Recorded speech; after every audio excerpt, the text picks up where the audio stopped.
আজ আমি আর আমার বন্ধু ঈশান গিয়েছিলাম কল্যাণী ঘোষপাড়ার সতীমার মেলায়। কল্যাণী ঘোষপাড়ার সতীমার মেলায় যেতে হলে কল্যাণী থেকে অটো, বাস, ট্রেন সবভাবেই যাওয়া যায়। ট্রেনে করে গেলে পরে কল্যাণী সীমান্ত লোকাল ধরে ঘোষপাড়া স্টেশনে নামতে হয়। ওখান থেকে পায়ে হেঁটে 10 মিনিট মতন লাগে। এখানে সতী মায়ের বাড়ি এবং মন্দির রয়েছে। এখানে এই দোল পূর্ণিমা উপলক্ষে মেলাটি হয়। এই দিন থেকে পূজারম্ভ হয় এবং দিনরাত পুজো চলতে থাকে এবং রাতের দিকে 10টা পর্যন্ত পুজো হয়। এখানে পুজো করতে আসা বহু ভক্ত সমাগম হয়ে থাকে।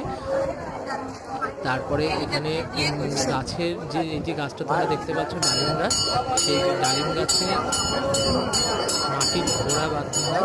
ওটাই অনেকে মানসিক করেন, বেশিরভাগ যারা মানসিক করেন তারা এই ঘোড়া বেঁধে মানসিক করেন এবং আবার মানসিক পূর্ণ হলে সেইটা আবার পরের বছর খুলে দিলেন। আমরা মেলায় ঘুরলাম, ওখানে পুজো দিলাম এবং পুরো মেলাটা পরিদর্শন করে রাত্রিবেলা বাড়ি ফিরলাম। খুব সুন্দর হয় এই মেলাটি, তোমরাও গিয়ে দেখতে পারো।